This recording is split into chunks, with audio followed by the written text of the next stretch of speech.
You're listening to the Huddle Up Podcast with Chad Jensen and Zack Kelberman. Join Broncos Country's deep divers at milehighhuddle.com and sound off. And now it's time to drop some knowledge. Okay, we are live. We're a little bit late, but as you all know the drill, we have to let the stream breathe just a little bit, just for a few seconds. Make sure we're getting 5 green check marks across the board. We got Facebook with us. We're good. Welcome in, everybody, to the Huddle Up Podcast, presented as always by Mile High Huddle, powered by Overtime Media. I'm your host, Chad Jensen, and with me, as always, is my partner in crime, who you know, who you love, my fellow football priest. He is Zack Kelberman. Zack, we signed off yesterday knowing that Drew Lock, Courtland Sutton, Draymond Jones, a couple other guys we'll get to here today, were hurt in the Pittsburgh game, and that when they got back to Denver, they would undergo team MRIs, and we'd get some additional results, some additional insight on the timetable and prognosis. For Drew Lock, it turned out to be somewhat good news in that it confirmed the 2 to 6 weeks. That's bad news. The good news being that it wasn't anything worse. It's not season ending.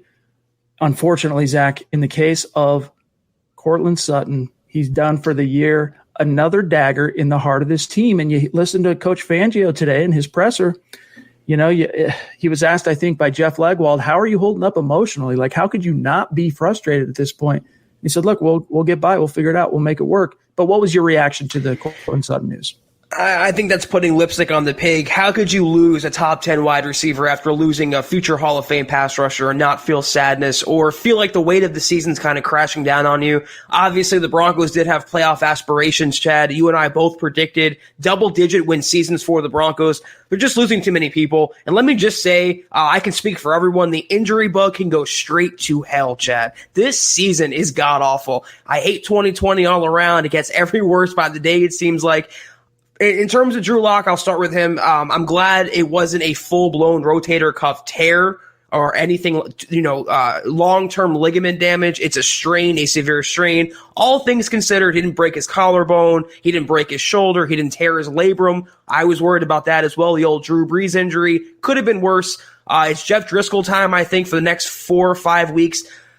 For those thinking it's a 2-3 week injury, the Broncos are not going to rush Drew Lock back. Even if the rest of this year is about his development and developing the young talent on this roster, they're not going to put his long-term health in risk and in jeopardy by having him out there. So he's going to be on the shelf for at least a month or so.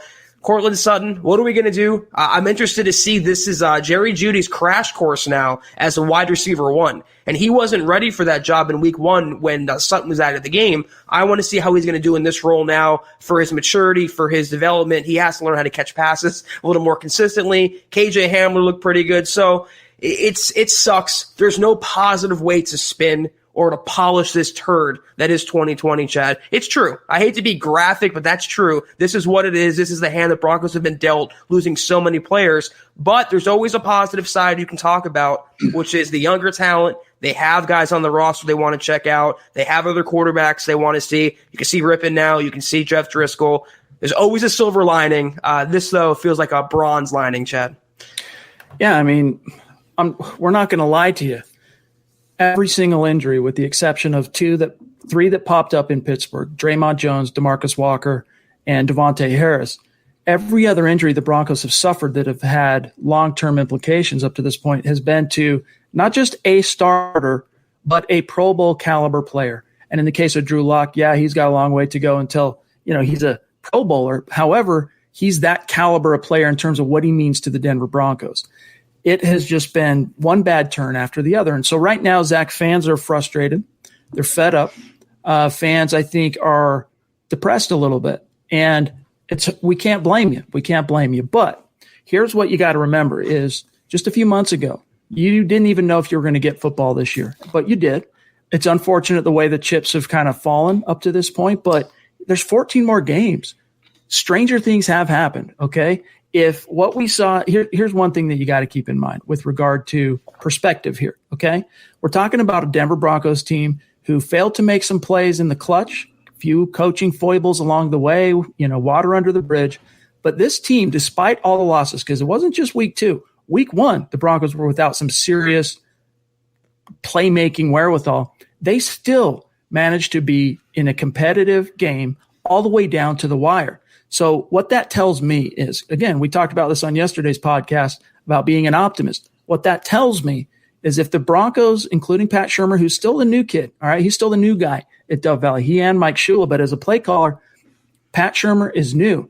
If he can get under, get his legs underneath him, so to speak, if they can win even half of the games they play without Drew Lock, which I don't think is asking too much. I really don't. This team is still very talented, and Vic Fangio talked about that today. If they can win half the games that they have to play in the ensuing weeks, because it could be 2 weeks, it could be 6, I'm thinking it's going to probably be a 3-week minimum that Lock misses, because one of those weeks in that first 3-week period is a Thursday night short week. So it's probably going to be 3 weeks for sure. But if they can win half those games, Zach, you get Drew Lock, yeah, he's going to be rusty. But when Drew Lock came off of the rust pile last year, okay, after being exiled on injured reserve for 13 weeks, the Broncos played the best football of the season. So if I'm telling you anything, all right, as one of your football priests here on this podcast, I'm telling you, don't tune out, don't shut down, stay engaged, stay plugged in with this team. The season is young. The Cards have been crappy, but there's still a lot of football left to play, and you frankly just never know how things could turn out. So keep your chin up. It's true. Yeah. If this was, if the Broncos were 3-6 and this happened, yeah, I say the season's over, but they're still only 0-2. They have a couple easier opponents. The Buccaneers are beatable at home in Denver with some fans in the crowd. The Jets, the following week, they're for sure beatable. That should be a gimme game for Denver, despite having no Drew Lock in the lineup. And you know what? You mentioned, Chad, surviving without Lock, which is what the Broncos obviously have to do. I'm not worried about the quarterback so much. I think Driscoll can get the Broncos by and the running game if Gordon can run and play like he did yesterday, and the defense can always keep the Broncos competitive and afloat in a game. I'm worried about the coaching and the play calling and the situational management of the personnel. So as long as Vic Fangio can kind of just be a little better and more consistent, and his coordinators can be, I think the Broncos can stay above water with Jeff Driscoll in this running game and this defense. It's not going to be pretty. We're going to have to amend our predictions, Chad, I think, but I'm not throwing in the towel. I'm not waving the white flag. I want to see how this team responds to the ultimate adversity now in a must-win game. Because if the Broncos were 0-2, regardless of Drew Lock's status, 0-2 is a must-win against Brady and the Bucs in Denver. So how they respond this week will be the make or break for me. I'm not waving the white flag just yet. Let's grab this comment here from one of the superstars in our community, Dale, D-Dub, across the Pacific there. I don't like saying across the pond when you're going west. It's when you say across the pond, you're talking about the Atlantic, right? Going east to Europe.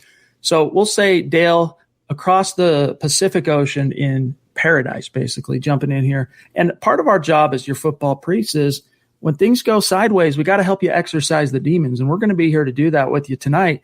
Dale says, hearing about Miller was a slap to the face, the Von Miller injury.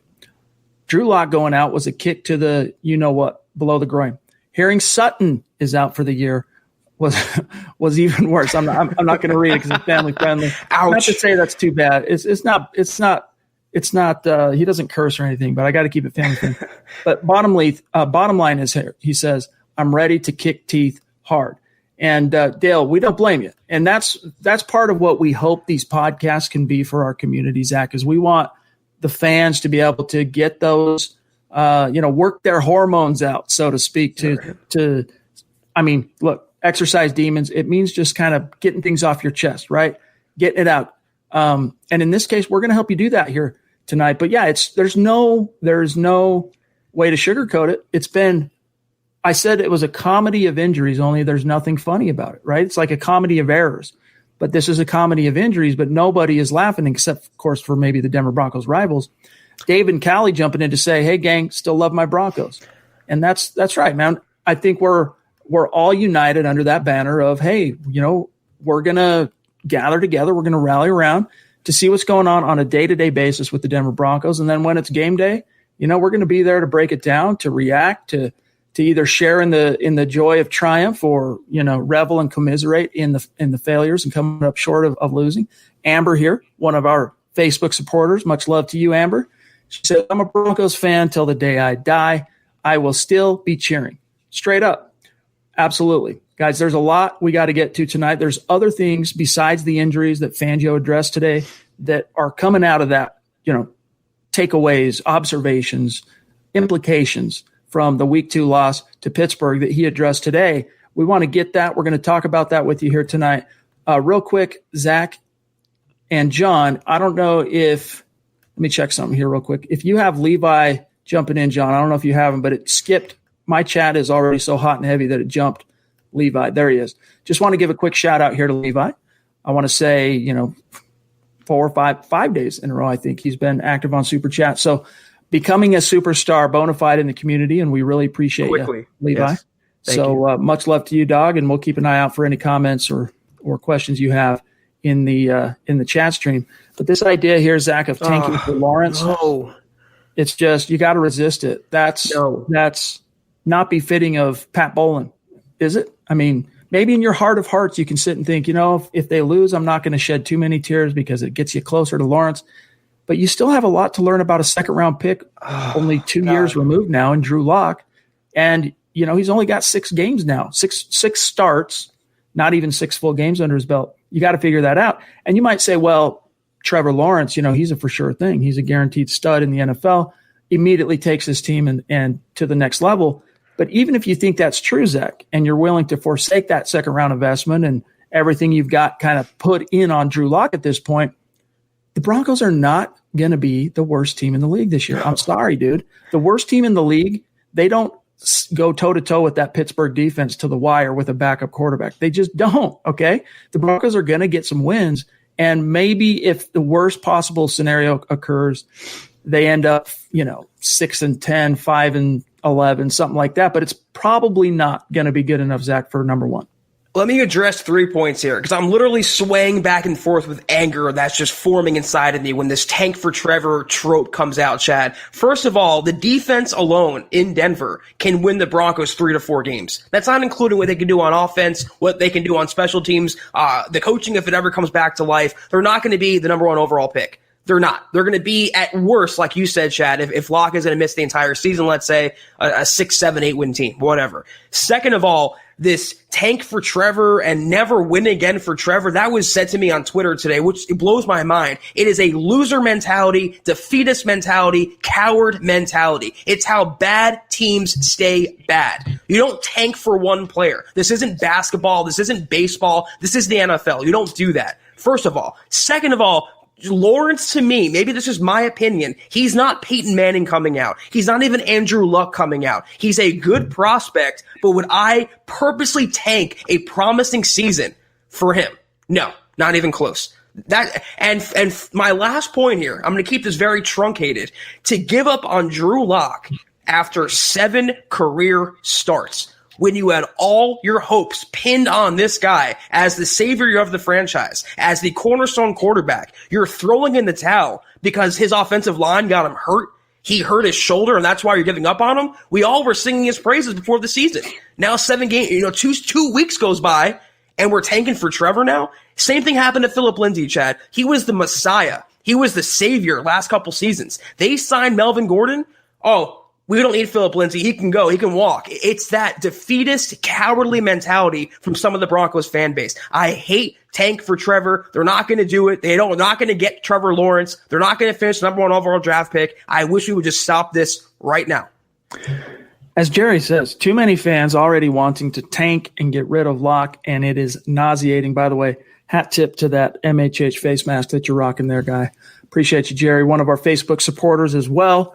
And Black Knight, we did miss your super chat last night. It came in right at the tail end as we were winding down, and we did miss it. We're going to get to this very topic here in just a second, I assure you. First, though, we got to just do some very quick matters of business and bring to your attention that this podcast, this live stream, is brought to you by sportsbetting.com. Gambling is now legal in the state of Colorado, and if you are inclined to partake in sports betting, head to sportsbetting.com. Join today for a risk-free week of betting up to $500. Head to sportsbetting.com. They'll take care of all of your needs when it comes to sports betting. All right, couple quick things, matters of business. We'll make it really brief tonight here because there's so much to get to. Make sure you're following the podcast on Twitter at HuddlePod, the main account at Mile High Huddle. head on over to huddleuppod.com, gang. Get your swag on. Get yourself one of these football priest hats. You saw the face mask on Jerry just there, the MHH face mask. You got hoodies. You got T-shirts. You got mugs. You got a little something for everybody. Men, women, children as well. Shout out to Troy. Shout out to Eclipse Stormborn. So a little something for everybody. It's another way to support what we're doing here. And if you're not in a position to patronize the merch store, it's all good. Each and every one of you can do these three things. And if you really love your football priest, you will do all three of these things. You will make sure you're subscribed. You will like this video. And above all else, you will share it out there. Help us continue to grow. Help MHH and the Huddle Up podcast continue to reach new like-minded Broncos fans just like you. This is the Overtime Podcast Network. Broncos country, I've got the perfect drink and cause for you. Listen up, gang. Coors Seltzer is not your average seltzer. Rooted in Coors' long history of sustainability, this brand was inspired by a generation that wants to do good in the world with a mission to restore America's rivers. Because listen up, our waterways are at risk. 80% of America's rivers are drying up. But through a partnership with Change the Course, Coors Seltzer is helping to protect and restore America's rivers. Each 12-pack of Coors Seltzer restores 500 gallons of fresh water to U.S. rivers and the communities that depend on them. The results, 1 billion gallons of water restored to 16 river basins across the U.S., including the Colorado River. And that's just year one. It's unprecedented. 4 refreshing flavors, gang. 1 cool cause. Enjoy naturally flavored black cherry, mango, lemon lime, and grapefruit. The specs are in. Coors Seltzer is 4.5% ABV, and it only has 90 calories. I cannot wait to try this product, and I've got my eye in particular on the black cherry. This is the type of drink that I know not only I'll enjoy, but my wife as well. She loves the fruity type of adult beverages, and with a little bit of carbonation to it, you can't go wrong.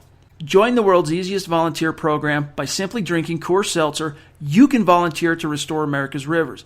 You buy Coors Seltzer, you help restore 500 gallons of water into America's rivers. It's that simple. Visit CoorsSeltzer.com to find Coors Seltzer near you. That's CoorsSeltzer.com. For every 12-pack sold through 8/31/2021, Coors will purchase services from Change the Course to restore 500 gallons of fresh river water. Details at CoorsSeltzer.com. Celebrate responsibly. Coors Brewing Company, Fort Worth, Texas. Winning season returns at MyBookie. Winning season means doubling your first deposit. Winning season means insane props, epic bonuses, and the craziest cross-sport wagers.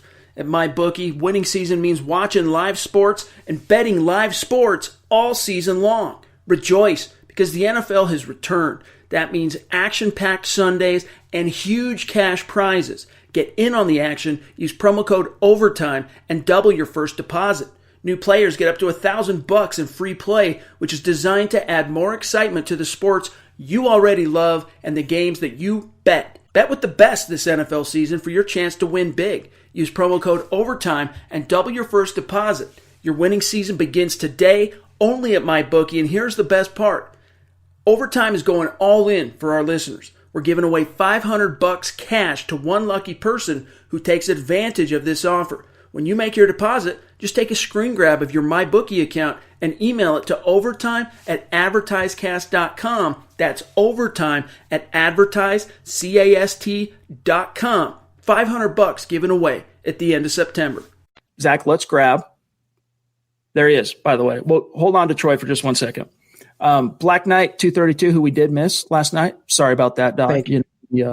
We hate it when that happens, but in our defense, I don't have a timestamp on it, but I could swear, dude, it came in after we were off. But if I'm wrong on that, again, we apologize. We don't leave our superstars out in the cold. But he says, let's fire our strength and conditioning coach and grab a right tackle in the first round of the draft. Zach, it's for guys like you and I who have, and by the way, thanks, my friend. Appreciate you, Black Knight. For guys like you and I who have expressed our, at the very least, let's just say skepticism that things haven't gone swimmingly since Lauren Landau took over as the strength coach when Luke Richardson hightailed for Houston. Let's just leave it at that. It's natural, I think, for any human being with a brain and 2 eyeballs to recognize, look, I'm not a big believer, as I've said on this podcast before, in things like coincidence. But the problem is, Zach, the one thing that factors into all this rash of injuries, and Fangio talked about it today, was the truncated, to use the word you just used a minute ago, offseason. He says, in his opinion, it's not so much the lack of OTAs. He says it was the lack of preseason is what he thinks is leading to these grievous injuries across the league. Now, it's Broncos and Niners have been the two teams hit the hardest up to this point.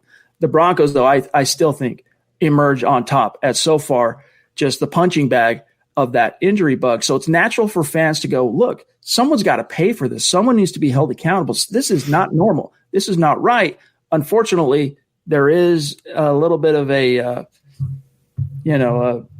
complicating factor, and that is the fact that it is 2020. There was a pandemic that did kind of reshape things. But how much should that, Zach, in your opinion, color the analysis of the job Lauren Landau is doing from the outside looking in? I'm going to be fair here and say, yes, there is a league-wide trend in players going down. Saquon Barkley, torn ACL. Christian McCaffrey, high ankle sprain. He's out 4 to 6 weeks, I think. The Broncos have been hit the hardest. The Giants, the 49ers, like you mentioned, Chad. There is injuries across the entire NFL right now. The Cowboys didn't have their left tackle and their right tackle in yesterday's game. Every single team is dealing with injuries. Some are luckier than others. That being said, though, this has been something we've been saying for a couple years now. It's not just, it predates the pandemic. So the denominator there, the common link between the Broncos 2020 and before is Lauren Landau. And I know he's well respected. I know he has a big fan base and a big following. It's almost cult-like following on Twitter and in Denver. I understand he's probably good at his job. But I'm noticing, Chad, whether it's the regimen or the way he pushes them or the exercises, a lot of lower body injuries, a lot of soft tissue injuries. This is going back way before 2020. Let me just point out, by the way, Courtland Sutton, lower body injury. Our friend Troy jumping in. Oh, look, he's updated the profile pic, rocking this very hat, the Football Priest Huddle Up Pod hat, like a boss. By the way, I heard things got a little sketchy over the last few days in Philly. So I hope you're doing okay. And I hope obviously it sounds like you're okay, but I've been worried about you, Doc.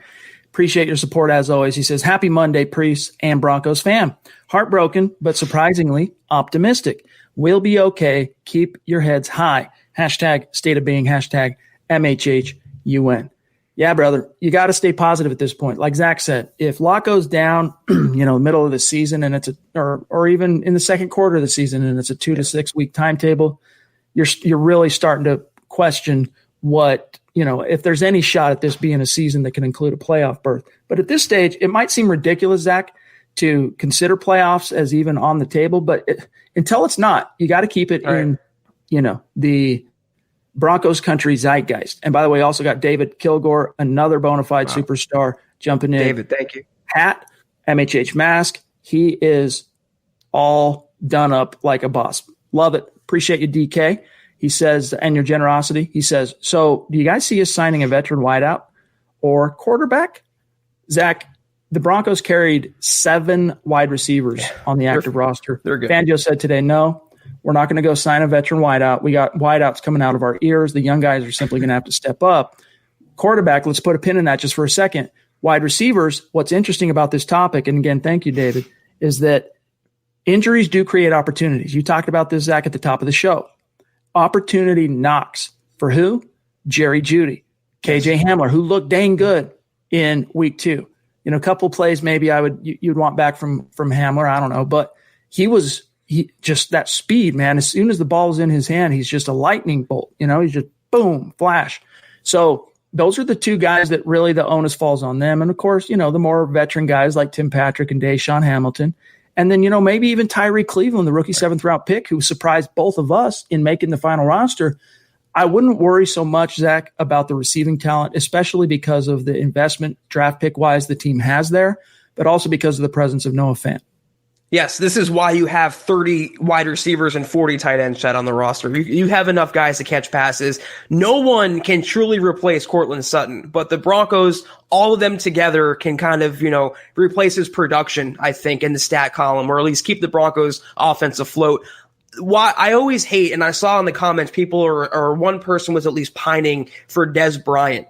My thing is I never want a veteran to come in unless it's a surefire, perfect fit, because all they're going to do is take reps and development away from the younger players. So I wouldn't want Dez Bryant or Demaryius Thomas or anyone else out there coming in and muddying the waters right now for the Broncos young receivers. I want to see more Jerry Jeudy in the number 1 role. I want to see KJ Hamler in the number 2 role. I want to see way more Tim Patrick because he had a really underratedly solid game yesterday, Chad. He always looked good in this Broncos system. Deshaun Hamilton, perfect chance for him to stick around. Tyree Cleveland, like you mentioned. I want to see the young guys on the roster before I would think about bringing in some veteran holdover to take reps away from what I invested in and what could be the nucleus in the future of my organization.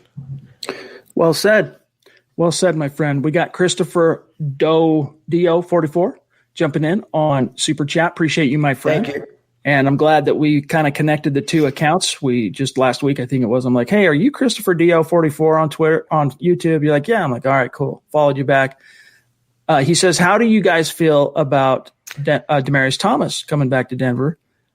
Boost fan morale and get DT to 10,000 yards, retire Endeavor. Thanks. Hashtag Mile High Huddle family.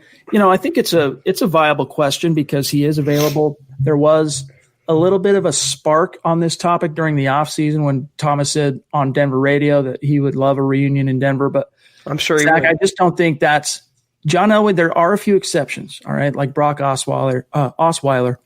But for the most part, when Elway turns the page on a player, that's it. Fan morale, I mean, losing your franchise quarterback and Courtland Sutton and Von Miller and re-signing 30-something-year-old Demaryius Thomas, that's going to boost fan morale.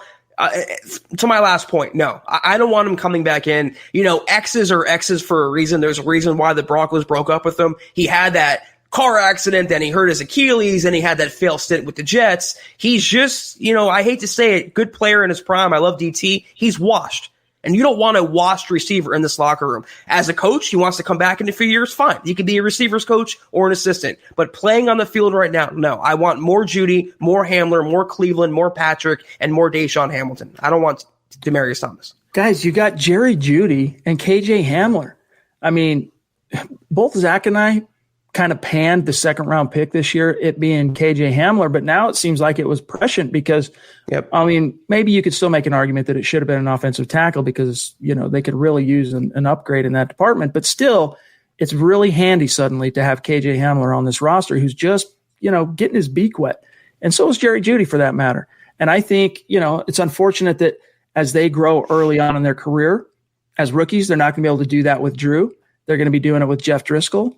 But those are your guys now, man, and they're not chopped liver. These are legit dudes that can make an impact. We're not talking about trying to scratch together, impact from Deshaun Hamilton, who 3 years removed from being a fourth-round pick, hasn't shown much. Even Tim Patrick, who has played well for this team at times. These two guys are special. All right, those guys are like just this side of Jag-type wide receivers. And Zach might disagree with me on Tim Patrick, but that's how I see both those guys. Whereas you got Jerry Jeudy and KJ Hamler, who could be blue chip studs in the league. You wonder how having a guy like Jeff Driscoll might affect their development. But Zach, Driscoll was spinning it. He made, there were some, boneheaded moments, especially in that first half when he came in cold off the bench. But the second half, credit to Shermer for the halftime adjustments that he did make. He was getting the ball to the guys that needed to, and especially Jeudy, man. He helped Driscoll, especially, kind of get into a rhythm and build some confidence and kind of get into the game with some really tough catches. It's unfortunate that he still had a drop, but he'll get that out of him. And by the way, here's Glenn jumping in. Glenn Hauser, bona fide superstar in our community. Remember the names of those talking about tanking for a quarterback. They'll be the same ones wearing a 3 jersey when Drew takes us to the promised land. And I think that's an okay, mentality. You should still have your support with Drew Lock. He didn't get hit by a bus, you guys. Right. He didn't die. Sidelined. He's not even done for the season. Right, Zach? Yeah, I mean, I'm still wearing my Let Him Hate shirt. I'm not giving up on the season, and I'm not giving up on Drew Lock. And it's funny you mentioned that comment because I have this tweet in my drafts folder just waiting to go. The same Broncos fans calling for the year of Drew Lock and singing his praises are now the same ones that say, I don't care if he never plays again. Get me Trevor Lawrence. They're fickle, casual, surface-level fans. Real Broncos fans are not giving up on the season, nor Drew Lock. This is the Overtime Podcast Network.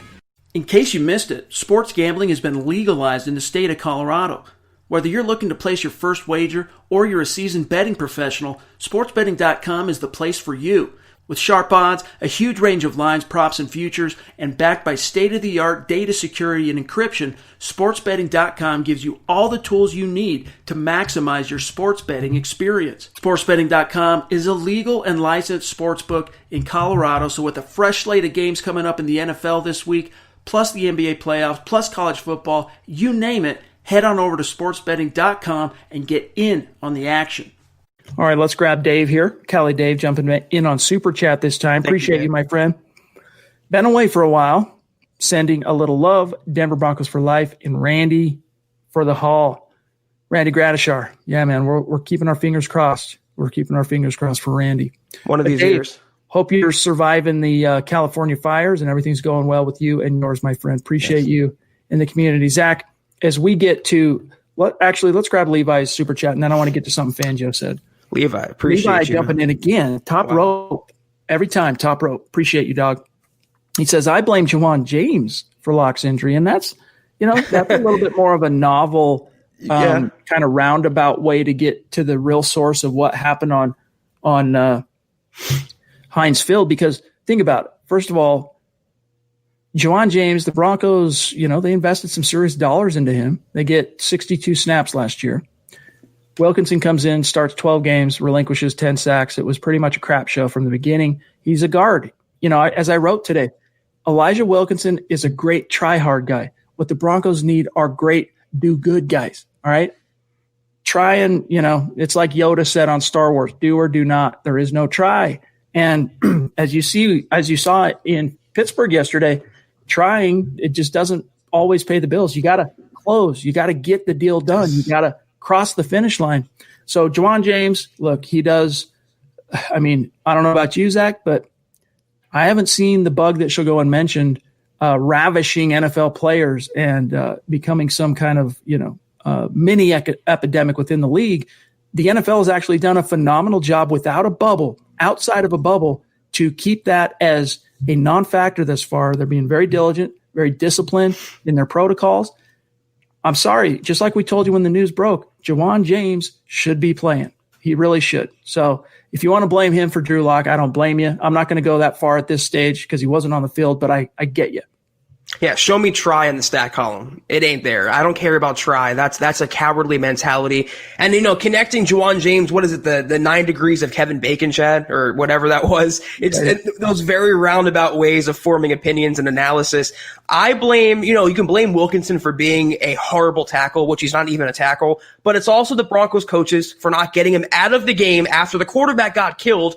Nevertheless, before he got killed, and also the Broncos front office for not having a better contingency and relying on 34-year-old DeMar Dotson to be your savior, and he's not even your savior. So it's not Juwan James. He made a decision, Chad, for his own self and his own family, and what we can disagree with it, but that's his decision. He gave the Broncos enough notice. They didn't do enough, and they're not doing enough to make up for the difference. We're going to get to that very topic here. I just want to grab this from our friend, Darko, who runs a Mexico-based Broncos fan page on Facebook. And yes, I'm going to join him next Tuesday. So not tomorrow night, but the next Tuesday. I think it's at 6 Mountain Time. So that'll be fun. And when it gets a little closer, we'll send some links out and remind you guys of what's going on. But that'll be fun. We're looking forward to it, Darko. All right, Dennis, we're coming right to you next. I just want to grab this since the last topic we were on was, in fact, Elijah Wilkinson and the right tackle situation. Zach, let me read to you what Vic Fangio said about Elijah Wilkinson today. Quote, well, first of all, he was asked, hey, how do you think Elijah played at right tackle? Have you given any thought to replacing him with DeMar Dotson? Quote, Elijah had a lot of good plays, but then he had some plays where he was inconsistent in his sets and protection. Tell us something we don't know, Vic. He goes on to say, no, we haven't had those thoughts yet, talking about benching him. To the second part of your question, closed quote. So, Zach, we've queried, what's it going to take to sit down, to get Dotson on the field because Wilkinson's so bad, an injury to Locke? Well, the injury happened. The Broncos still aren't budging. I am legitimately, Chad, at a loss for words. And I know I'm going to say a bunch of words right now, but I am at a loss. I don't know what more there is to say. What is it going to take? What is it going to take to be a consideration? Jeff Driscoll on injured reserve? Brett Rippon starting at quarterback? Where is the accountability here? How do you sell to the locker room? You have this obvious black sheep on the field who's costing you games because he cost you your quarterback. How do you sell that as being the best man for the job when you signed a natural tackle and he's rotting on the bench? What is it going to take? Why even sign DeMar Dotson? Why even carry him on the 53-man roster? These are all questions that I have, Chad, but the Broncos are not adding answers. They're not complying. And it's stubbornness, and it's a lack of foresight, and it's being tone deaf, and it's incompetence. I don't know how else to spin it other than incompetence and negligence to put a quarterback back there with an unnatural tackle coming off surgery when he just got your potential franchise quarterback literally killed. His shoulder's messed up now because you don't have a competent right tackle. That's my thing with it. So I'm almost apathetic to this, Chad. You know, the opposite of love is indifference, and I'm growing to be indifferent with how Fangio is handling the right tackle situation. You can blame Mike Munchak, but Fangio has final say. He's the coach. He's the head coach.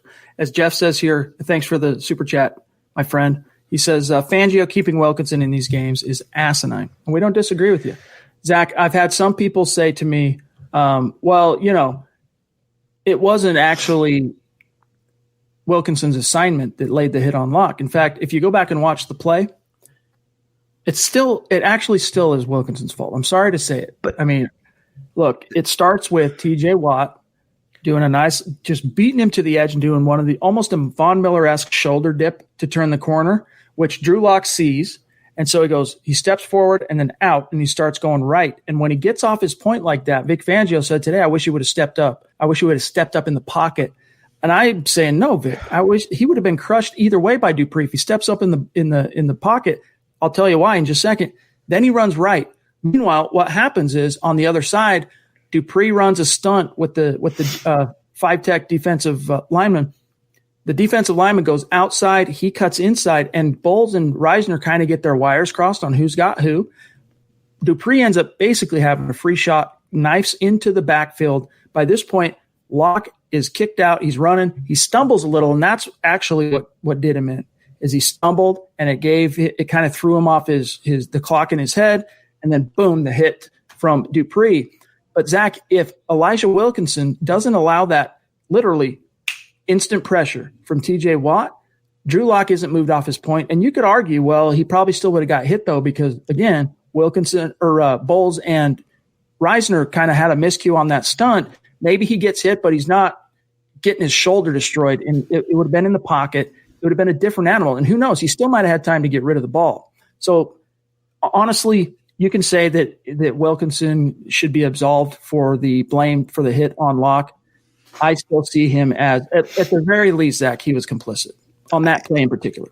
I can't believe he's actually quasi-blaming Drew Lock. I wish he stepped up. I wish you had a better right tackle in the game. I mean, how do you blame Lock for that? No. And even if you want to excuse Wilkinson for the Lock injury, it was every single snap before and after the injury, Wilkinson was getting beat. He was either allowing a sack or a pressure or a hit on the quarterback. He is horrible. I thought Donald Stevenson was bad. Menelik Watson was bad. Neither compared to Elijah Wilkinson because he's not a natural tackle. You can put the blame on Locke all you want. That's the offensive line play. And the same reason Chad Driscoll was drifting back in the pocket and throwing off his back foot, it's a defense mechanism because you don't have a consistent offensive line. It's pressure. You see ghosts. You start to get happy feet. All the cliches you want to use are true. So it's not limited to Locke. This is a quarterback and offensive line issue. And for the head coach to blame the quarterback in that situation, when now the quarterback is his ligaments messed up, I don't know about that.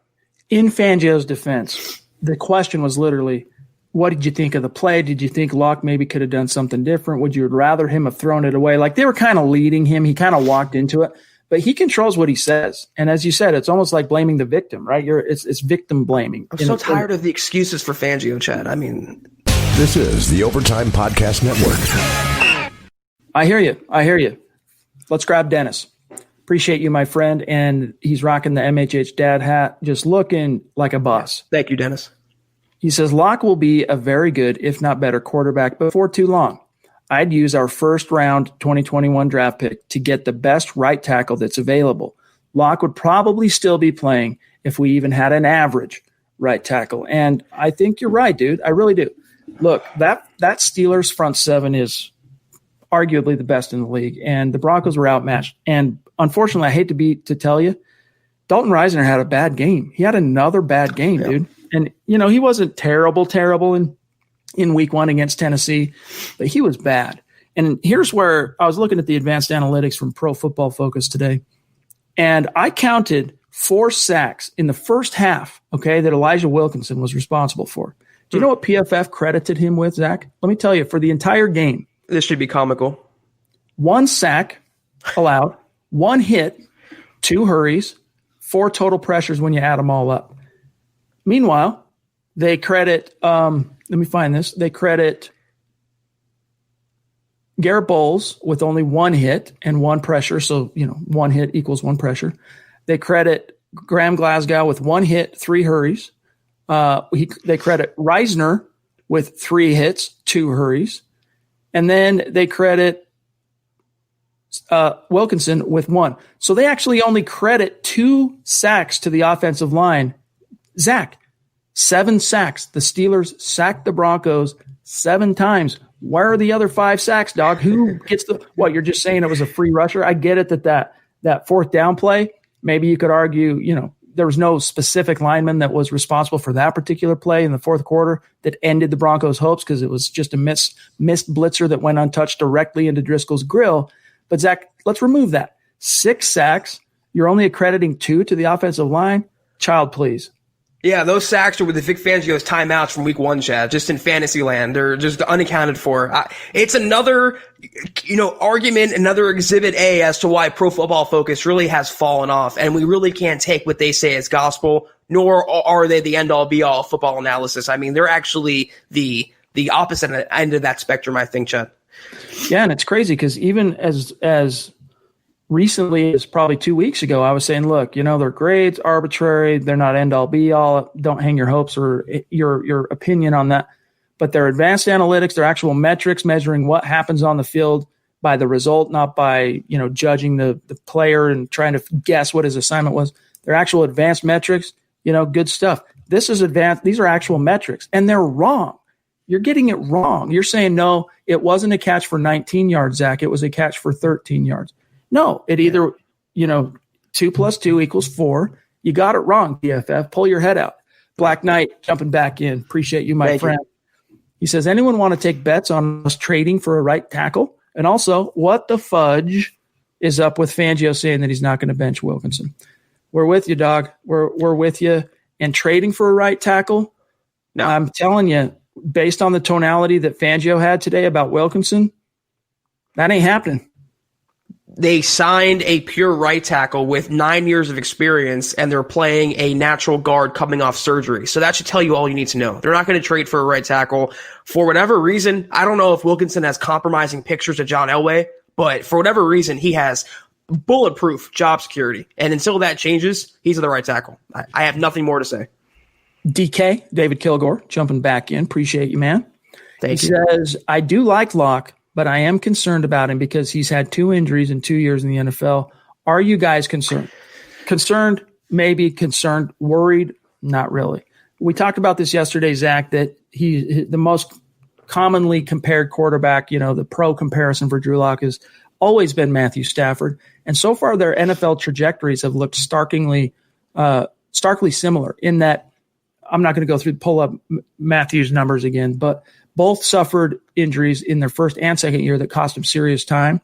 What that means, though, David, is that Locke, again, we pan Vic Fangio for even approaching victim blaming, but Drew Lock in that situation, whether you say, hey, Wilkinson shouldn't allow that pressure so quick and Bowles and Risner should have caught that stunt, whatever, Drew Lock has got to learn, though, as a quarterback, and it doesn't take catastrophe. It shouldn't have to take catastrophe to figure this out, but in this case, all we can hope is that it does. But quarterbacks like Peyton Manning, Tom Brady, they learn that their best friend is actually the pocket. And when that pressure comes to step up and to climb, they're safer in the pocket than they would be outside of it. All the big, nasty, crushingly devastating injuries and hits that come to quarterbacks, 90% of them outside the pocket. So Drew Lock was trying to make a play for his team. He knew they were underdogs.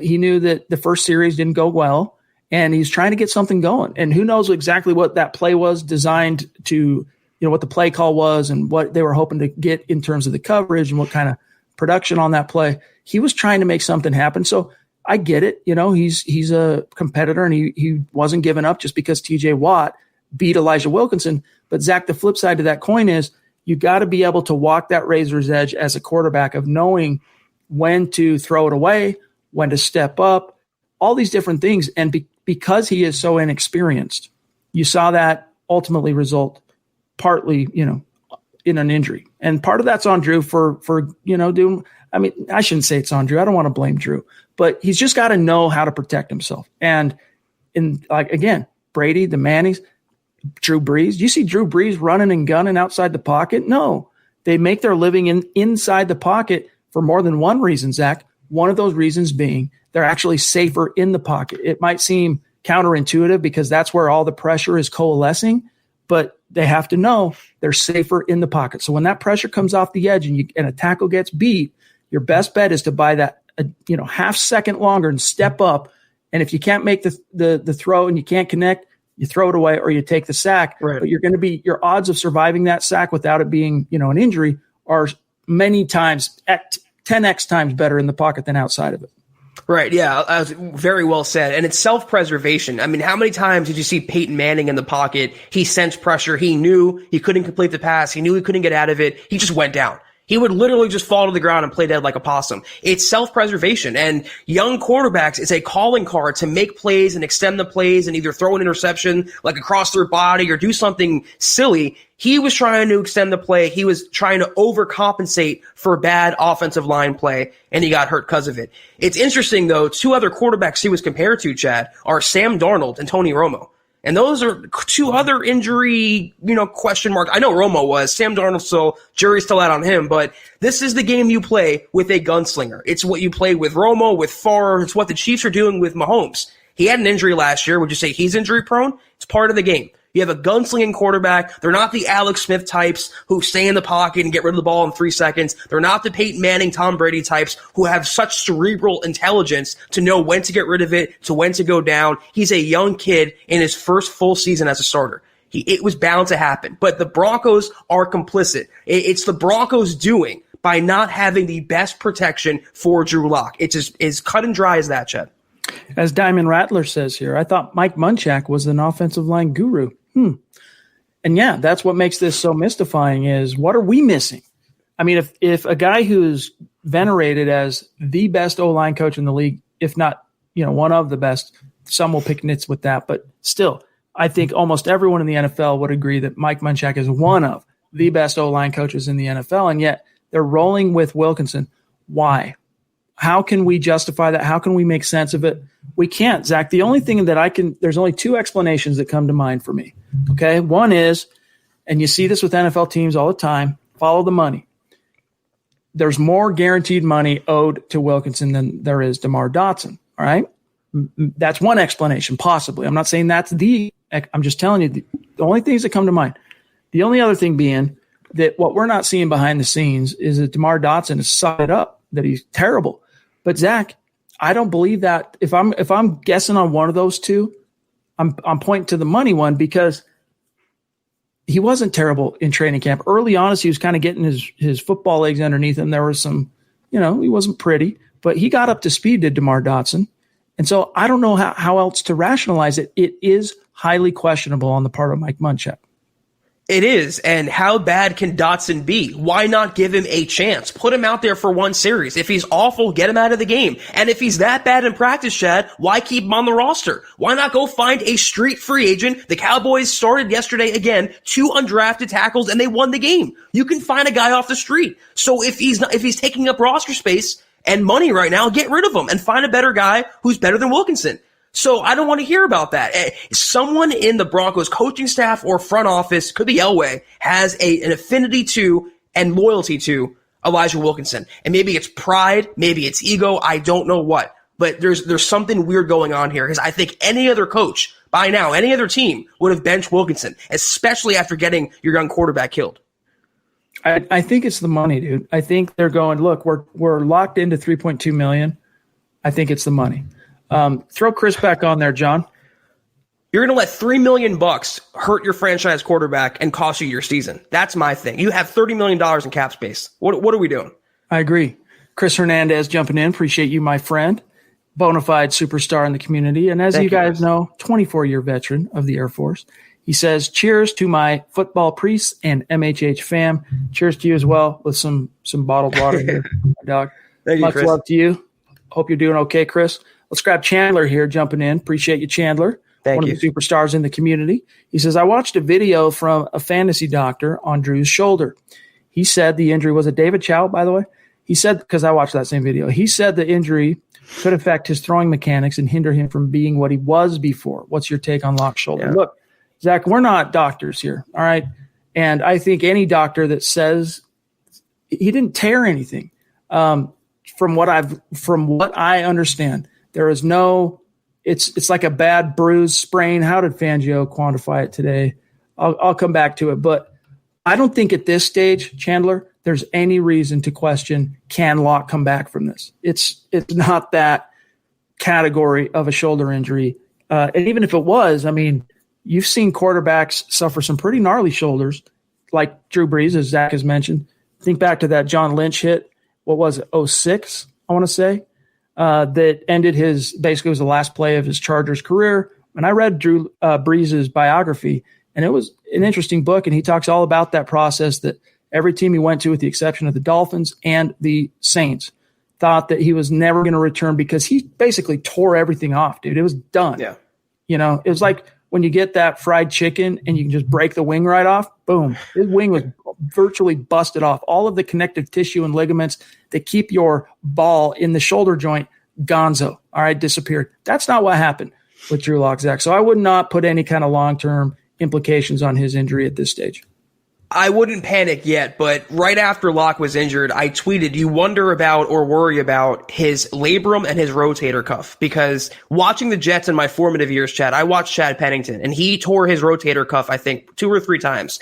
And listening to his rehab process and what he had to come back from, he had to relearn to brush his teeth, let alone throw a football. I'm not, Locke didn't tear his rotator cuff. His injury is a lot better than that. But one bad hit now, if he comes back to the game too soon, or if it's not recovered enough, it could be that. And he said yesterday he tried throwing again after the injury, and it felt funny. So no long-term panic, but, if he's not managed correctly or he doesn't rehab or respond to treatment properly, there could be an issue in the future. Hopefully, knock wood right now, he's okay, and it's just a 3-4 week injury.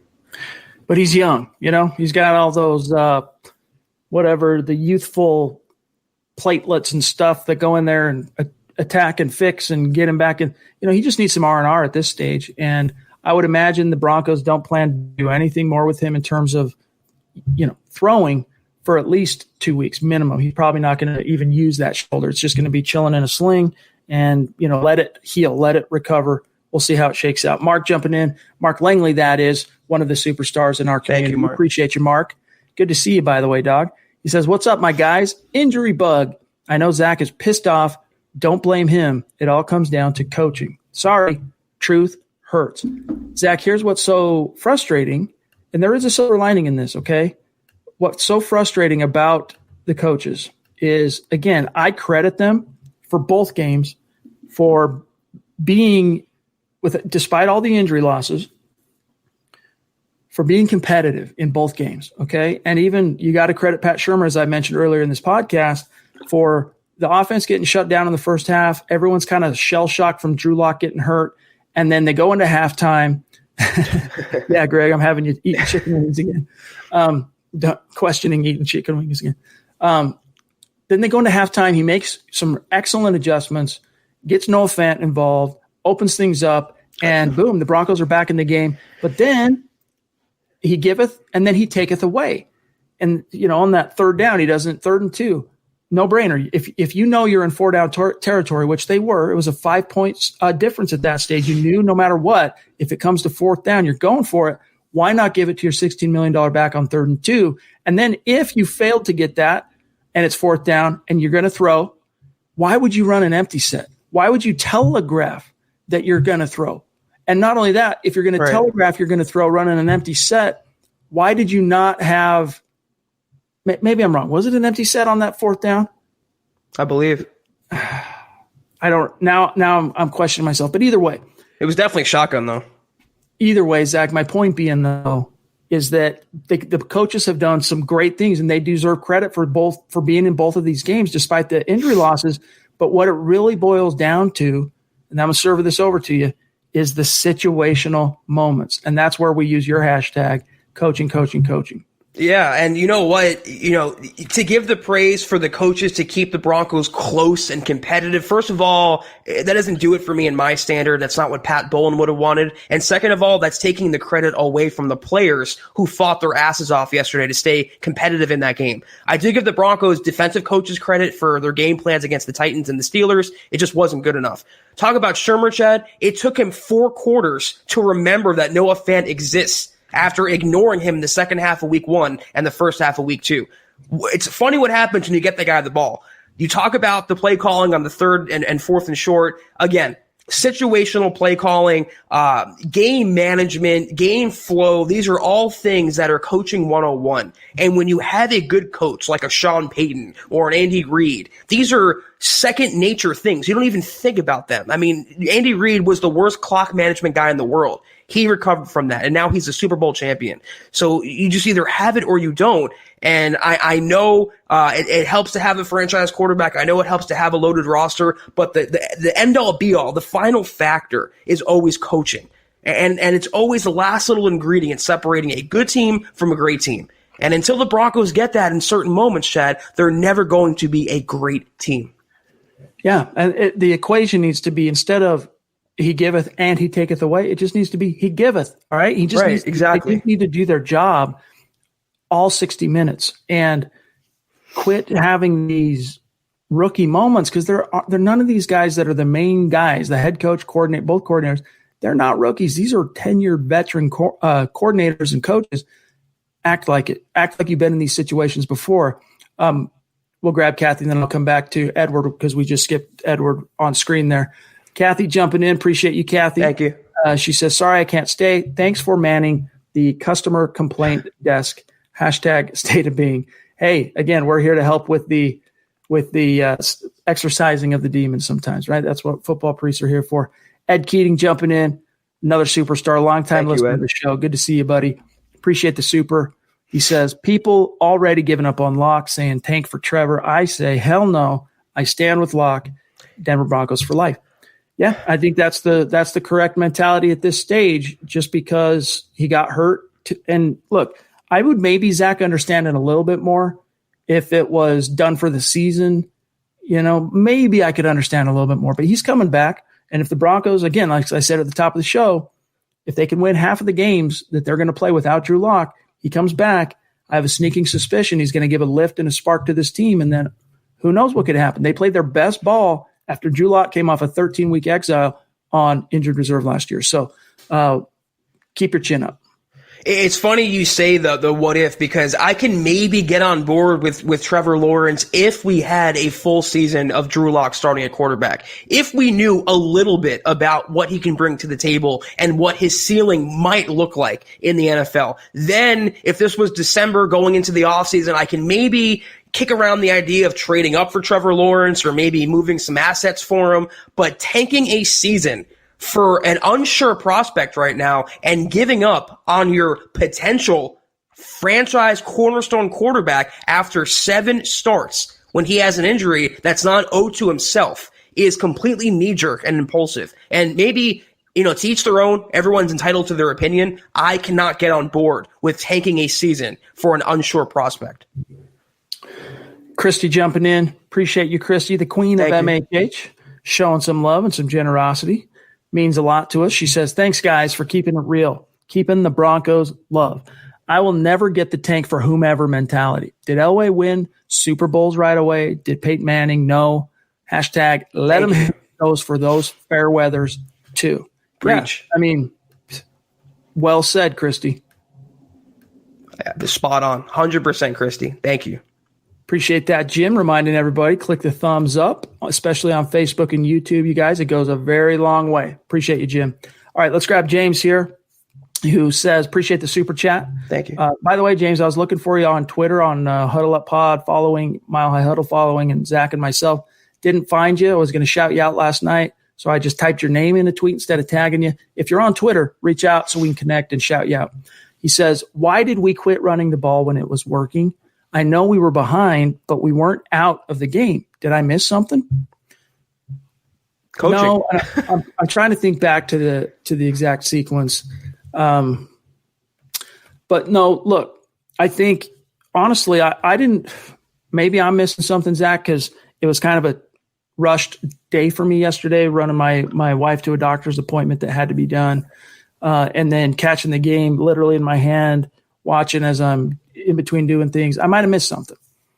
But I thought they utilized Melvin Gordon pretty well, to be honest with you. He ended up with 19 carries, and the Broncos eclipsed 100 yards against that same Steelers rushing defense that absolutely just squatted on Saquon Barkley, held him to whatever it was, 6 yards on like 15 carries. I mean, Judas Priest. So I didn't think the rushing attack was necessarily neglected, but maybe I am missing something in that second half, Zach.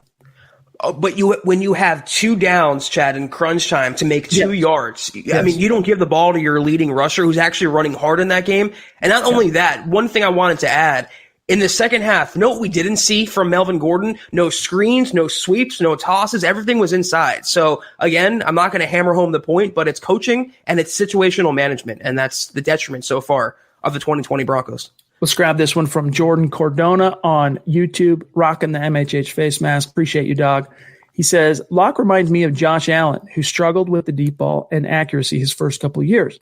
Josh Allen has been balling out this season, so I have hope that Locke will be great down the road. Yeah, I mean, they are similar. I would say that Allen's a bigger, stronger quarterback, like a little bit closer to Cam Newton in terms of just his physical constitution, but similar arm strength. Similar, as you say, deep ball accuracy issues.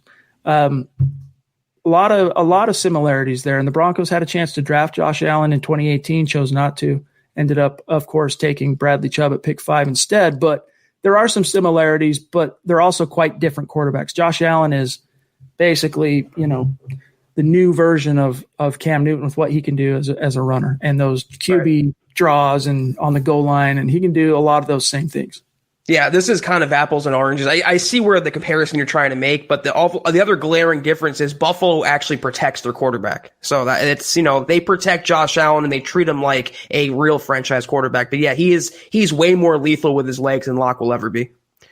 But yeah, the deep ball accuracy connection, definitely an issue. Yeah. And that's something that our Nick Kendall has been kind of hammering on since the Broncos drafted Locke is, that's one of the things that he's got to get better at. We got to see some improvement. And up to this point in, his very brief career, I don't think you've seen a lot of improvement, if any at all, in his deep ball accuracy. So that's something he's got to get down. His best deep ball, go up and get it guy, when he does come back this year, Locke, he's not going to have in Courtland Sutton, unfortunately. All right, we got Creative Kingdom jumping in, a name I don't recognize, Zach, on Super Chat. So welcome. Thank you very much for your support. Reach out and connect with us on Twitter. Knowing Wilkinson was getting beat, why no help from the running backs or tight ends on play action to slow the rush? I want to see more Freeman. Melvin looks like he's hesitating to hit the gaps. Look like it's on the D. I don't know what he meant by that last one, but I got to tell you, Creative Kingdom, the first part of your point here about why weren't they providing some help schematically with Wilkinson, especially TJ Watt. Garrett Bowles had actually a good game in pass protection. He had that one holding penalty as a run blocker, but Bowles had a good game. Wilkinson, though, that should have been obvious to the coaches out of the gates. Outmatched, outclassed from the drop. Why not give him some help? And they did at times. But play action, you're right. Not a lot of play action mixed in, just a lot of drops, a lot of shotgun. And, it's not like the Broncos' offensive, the rushing attack was completely impotent, thus negating the effectiveness of the play action. So that's a schematic thing that I think, Zach, hopefully Pat Shurmur can learn from heading into this next week, because this Tampa Bay Bucks defense, they're not exactly that ferocious, unit that the Steelers present. I haven't seen a lot of under center play action looks from the Broncos the first couple weeks. I've seen a lot of play action out of shotgun, a lot of RPOs, but not a lot of traditional play action plays. You can make the case they should have ran more of those yesterday, but they shouldn't have had Wilkinson in the game. That's first and foremost. In terms of Gordon, I have to watch the tape again. I didn't think he was hesitating. I thought he actually ran pretty hard. Yeah, I thought he played, and that's coming from a big time, detractor of Melvin Gordon's. I thought he ran really hard yesterday, so I'm not going to hate on him for that. Yeah, I was impressed with what he was able to produce as a runner against that front. Right. But maybe you could argue there were some points they could have pushed the envelope, especially on that third down in the clutch. Levi again, dog. Thank you, my friend. Wow. Means Thank you, a Levi. lot, brother. He says, Zach, keep preaching about Locke. I agree with you 100. Keep it real. Yes, sir. Yeah, Levi. Hey, dude. Reach out to us. Send us a DM with your address. We'll shoot you a little thank you for your support. Kind of baptize you into the fold, so to speak, as a superstar. Get you a T-shirt out and Football Priest T-shirt. Appreciate your support, dog. Black Knight, again, jumping in. This is an interesting question that at least is worth talking about. So do we move Dalton Reisner to right tackle? And then when Netani Muti is ready to go, plug him in at left guard? Or do we groom Muti to be a right tackle? Muti's never going to be a tackle. He doesn't have the arm length. You get crushed. He'll just get dealt with by NFL edge rushers. That's not an option. But moving him to left guard and Reisner to right tackle, guys, you're preaching to the choir here. That's something I was advocating when Juwan James went down instead of having to rely on Elijah Wilkinson. Then when the Broncos signed DeMar Dotson, I kind of got off of that and went to, well, let's hopefully see Dotson on the field sooner than later. Until we see Dotson on the field, I'm not quite ready for the move Reisner, going back to the move Reisner to right tackle thing. But it is a ace in the hole for the Broncos because he was an excellent right tackle at Kansas State. But do you want to move him from left guard and the, whatever chemistry they got built there, he and Garrett Bowles on the left side of the line? That's a risk that you run if you end up moving him. My thing is he going to be a better NFL right tackle than a better NFL left guard? And wherever he's going to be better, then I want him to play. But right now, last year at least, and I know he struggled the first couple games, but he's a left guard in the NFL. He was thriving at that spot. Muti is on a tackle, nor is he going to be a starting guard this year. Here's a wild idea. How about signing a tackle, a pure tackle, and playing him, or playing DeMar Dotson, and you have Muti, when he comes back, to be the backup to Reisner and Glasgow, meaning the Broncos don't put themselves at guard in the same situation they're in at tackle, where they finally have a young, high-ceiling prospect they can plug and play and not have to rely on signing a washed-over has-been or moving someone around the formation. Just a novel concept I'm throwing out there. All right, guys, we have crossed the 1 hour mark, so we got to grab these remaining super chats and a little bit kind of a lightning round. We're not going to ignore anybody, but we'll grab these super chats and then we got to get out of here for tonight. And there are a few more stacked up that we're going to get. So still a ways to go, but we got to wind it down a little bit here. Miller 707 Champ jumping in. Appreciate you, my friend. He says, I can confidently say if Denver was 100% healthy, we would be 2-0. I'm very excited about our future. Look at the bright side. If Denver gets a top 5 pick, our right tackle situation is solved. Sewell, go Broncos. Yeah, keep in mind, the Broncos will get Juwan James back next year unless there's another pandemic that he chooses to opt out of. They're tied to him financially next year, and I think the year after that too, if I'm not mistaken. So, but yeah, that's one of the silver linings for any losing team is that, you get another high first round draft pick, top 10, top 5. Hopefully it doesn't come to that though, Zach. I don't see a top 5 pick regardless. I see in a worst case scenario where the Broncos around where they picked last year. And you know what? It's not too terrible either. They can still get a tackle, but you can argue they would have been 2-0 if there was better coaching and better situational management. They played the Broncos players well enough to win both games. And if the coaching, I think, was just a little better in certain spots, it would be a whole different season. Situational of injuries. Yes. It comes down to the situational aspects. Overall, I think the coaches are doing a good job, but in those key moments, that's when coaches build their reputation and their teams win games and they build a career or they don't. And that's where, up to this point, Vic Fangio, he's fallen short. So the season is young. Let's all stay optimistic that they can figure it out. He can figure it out. Pat Shurmur can figure it out. Ed Keating jumping back in. Appreciate you, dog. Thank you, Ed. I agree with Zach. I don't care what the reason is. Get Wilkinson the hell out of there. He got Locke killed. I'm just as mad as Zach. And Ed, you have every right to be. We don't blame you one iota, and we're right there with you. As Josh says, appreciate the super chat. Yes. This sucks. It does.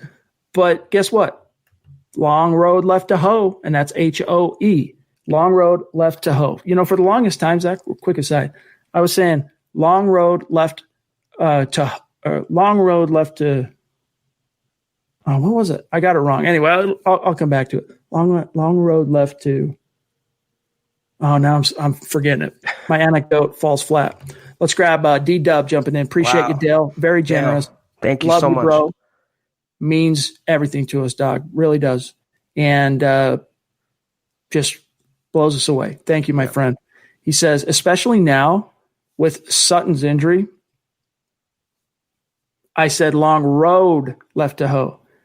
It's actually long row left to hoe. Okay. Sorry. I thought it was row 2 now. No one cares, but those things, I said it wrong, and then it doesn't matter. It's like the Mandela effect going on right now. It is. Especially now with Sutton's injury, Albert O needs to come up. Van Nett could not shake a toddler covering him. This is a very poignant topic here. Couldn't shake the ground. He couldn't separate from a rock. Run game, as a blocker, basically fine. We have enough firepower with KJ, JJ, and Fant and Albert O. And he's not wrong, dude. Van Nett, as we were saying in the gut reaction yesterday, I was joking partly, but I'm like, give me back Jeff Hireman. This is a joke. The Broncos are like, hey, we can save $2 million if we go from Hireman to Van Nett, and we feel like we have basically the same player and we're saving money. Apparently you don't, because Jeff Hireman was average. He wasn't bad. Van Nett's been bad these first 2 weeks, Zach. He can't block. He can't catch. He can't stay on his feet. The turf monster tripped him up. That's a hilarious saying right there. Couldn't separate from a rock. And it's so true. Why is he on this team? Literally, what value does he bring to the 2020 Broncos? I hated the signing then, Chad. You and I both did, and we definitely hate it now. Appreciate you, Dale. Yes. Josh jumping back in. Thanks, Josh. He says, Cushenberry, 8 pressures allowed. Very bad. Let me double check that. And I know it's PFF and it's not gospel. PFF is saying on Cushenberry, 6 pressures. Either way, too many, right? Too many, yeah. Cush had a bad game. It was a rookie game for him in terms of, look, it's quintessential welcome to the NFL moment, Rook, because that Pittsburgh front 7, it's just, the biggest thing with Cushenberry is he's not the quickest guy, and he needs to be able to use his power more, and he was kind of getting beat yesterday from 1.5 viewings on my part. He was getting beat with the quick type of pass rush moves and things like that. So I wouldn't get too worked up about it, though, because as a rookie and as a center, similarly to a quarterback, he's going to have his trial and error process. It's going to happen. So all you can hope, and this was something Fangio said today as well, is that he can learn from it, and he believes that he will, and that he's going to have a long, successful career as a Denver Bronco. Nothing I saw yesterday made me go, ooh, pump the brakes. Let's get Austin Schlottman in there.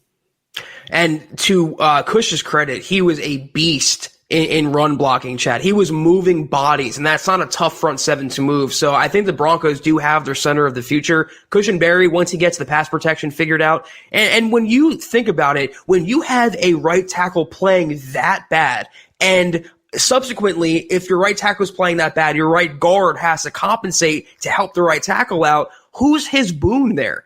Cushenberry's losing one half of the line because Wilkinson is so bad. So you know what? I'm not even putting the blame 100% on him. He has to be better, yeah, but he's great in run blocking, and he will be good in pass blocking once he gets situated with himself in the NFL. All right, last one, gang. Then we got to get out of here for tonight. Mike Evans, as just so consistent. Every single pod, Mike is in the stream. He's contributing to the conversation. And he's showing support and love on Super Chat. And, Mike, it just means so much to us, my friend. Yes. And thank you, Mike. Hope you're doing well. Still one of our favorite profile picks. He's got the Football Priest t-shirt and the stadium in the background. That was clutch. He says, do you think Elway will begin to put pressure on Fangio? Or Do the injuries reduce the pressure? No, I think there's some pressure. I do. I think Elway recognizes some of these foibles that have popped up on the coaching side these first 2 games, but it's not fix it or you're gone tomorrow, Vic. It's Vic, this can't happen, dude. Like, you got to turn the ship around. They're what's the best way to put it? They're Siamese twins for the next 2 years. Elway can't fire another head coach. He just can't right now. So he knows that they're in the same boat, basically, Zach. But that doesn't mean he doesn't, put pressure might not be the right way to say it, but let Vic Fangio know when he's displeased with a particular body of work. I don't think he's putting pressure on him, because what's one thing criticized or hot seat general managers like to do when they're facing criticism? That's fire the people beneath them. And that's exactly what John Elway did after Gary Kubiak with Vance Joseph. Vic Fangio was the second chance there. He's going to say, listen, he wasn't the guy, and I got to fire him. I got to start all over again. So I think Elway, with his contract coming up in a few years, he's biding his time as well. And I think for the most part, I think he's letting Fangio kind of just sink or swim on his own volition. I think he has enough respect for him and confidence in him, but I don't think he's mandating winning now either. Yeah. I mean, once the injuries happen, it does take pressure off, no doubt. I mean, it takes the onus off a little bit. It doesn't absolve them from rookie mistakes, but when the losses stack up early on, you got to take a somewhat understanding posture if you're John Elway, because think about it. I mean, I can't think of a worse year injury-wise for this Denver Broncos, not just in the time I've covered the team, but in my 40 years of paying attention to Denver Broncos football. I can't think of a year where it's been this. Not just this many injuries, it's to the cream of the crop on the roster. It's just unbelievable. Black Knight ends up being our last super chat here. Appreciate you, dog. We're not missing you tonight on the last one. He says, if we get our players back in the middle of the season, we can stabilize out. But until Wilkes kills Locke again. Yeah, I mean, that's the problem, dude. And we're with you. And that's why we were dumbfounded to see Fangio say today that they haven't even talked about it. It hasn't even been an issue, which I'm not sure I believe that. The sad thing is, if we had better right tackle play, they can protect Driscoll. They can actually make things happen. But until Wilkinson's out of the starting lineup, they're going to keep surrendering pressure, and they're going to keep going nowhere on offense, because it doesn't matter who you have back there at quarterback. You can have Montana in his prime. If you don't have the proper protection, it's not going to make a difference. So until that changes, same old, same old. All right, guys, we got to get out of here for tonight. Thanks to each and every one of you for joining us here this evening. A mile high salute to our Super Chat superstars and to our Facebook supporters. Much love to all of you. Make sure you're following the podcast on Twitter at HuddleUpPod. While you're at it, follow at Mile High Huddle. And whatever you do, follow my partner, Zack Kelberman, at Kelberman NFL. And you can find me at Chad N. Jensen. Keep your chin up. We still got Broncos football to enjoy. It's football season, guys. Soak it up. Enjoy it. And until the Broncos are out, they're in it. So keep your chin up. Zach, have a great start to your week. We'll circle back, you and I, and see what's going on Wednesday night. Yep, a lot more to diagnose heading into week 3. And like Chad said, a long season left to go, a lot of positive things to watch out for, a lot of young players to be excited about. There's a lot more to go on, Chad, than just Drew Lock's injury. So we'll move past it. Amen. All right. Hat tip to John, to Buona Beast in the box. Right. Appreciate you, my friend. For Zack Kelberman, I'm Chad Jensen. We will see you Wednesday, but don't miss Building the Broncos tomorrow night, 6 p.m. Mountain, 8 p.m. Eastern. You've been listening to the Huddle Up Podcast. Join Broncos Country's deep divers at milehighhuddle.com to keep the conversation going.